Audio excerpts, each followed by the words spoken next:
Jean-Christophe. Bonjour. Dimanche, second tour des élections présidentielles, tu fais quoi?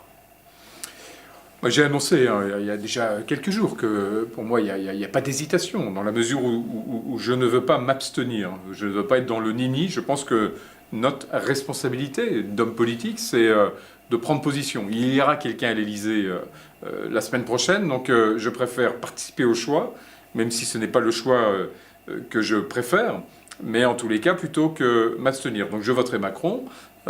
Voilà, et ensuite je serai dans une opposition constructive parce que je pense qu'on peut quand même avancer. Il ne faut pas se résigner, il ne faut pas pleurnicher, il faut avancer et on peut avancer en étant dans l'opposition. Mais à l'Assemblée, tu as travaillé quand même avec lui, c'est-à-dire on peut travailler avec lui, il est politiquement compatible quand même en termes de dossier. Je cite souvent l'exemple de la loi Macron, la loi qu'il portait, croissance et activité. J'étais contre au départ. Et puis à l'issue d'un processus de 6 mois de co-construction, j'avais décidé de voter la loi Macron dans la mesure où on avait avancé, on avait progressé et il avait ouvert le texte à des contributions extérieures comme la mienne. Donc je suis plutôt de nature positive, optimiste. Je pense qu'on peut être dans l'opposition, assumer cette opposition, se battre et défendre ses idées, mais avoir un regard plutôt constructif et travailler pour essayer de faire avancer les choses. Alors, il y a un petit parallèle qu'on peut créer. Lui, il a un mouvement qui s'appelle En Marche. Toi, c'est 577. Quelles sont les différences entre ces deux mouvements ? Il y a deux grandes différences. Il y a le point de départ. Nous, notre initiative vient des territoires. On pense qu'il faut reconstruire le socle.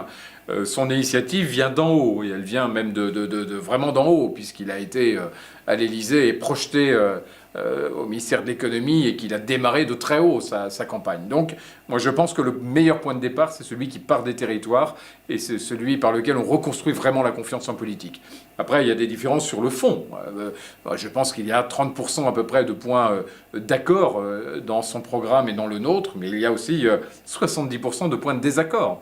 Et donc, on peut néanmoins, comme je le disais, avancer, mais moi j'assume être, s'il est élu demain, dans son opposition. Mais finalement, on a l'impression que tu étais un précurseur, tu étais contre les primaires. Les deux vainqueurs des primaires ont été expulsés du second tour de l'élection présidentielle. Tu as créé 577 alors que personne ne croyait en ce mouvement. Quel est finalement l'avenir de 577 ?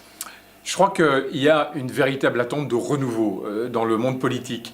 La gauche est en train de faire sa révolution, c'est Macron qui la porte. La droite doit faire sa révolution. La droite doit se régénérer avec des nouveaux visages, avec des nouvelles idées, avec peut-être une nouvelle manière de faire de la politique. Elle le paye très cher. Le fait de ne pas s'être renouvelé, c'est l'échec des primaires. Je crois qu'il nous appartient, collectivement, nous qui avons une sensibilité de droite ou du centre, de reconstruire finalement un nouveau mouvement politique avec des nouveaux talents, des nouvelles compétences, mais aussi beaucoup d'audace dans les réformes qu'il faut opérer. Deux dernières questions. Combien de candidats on a actuellement ?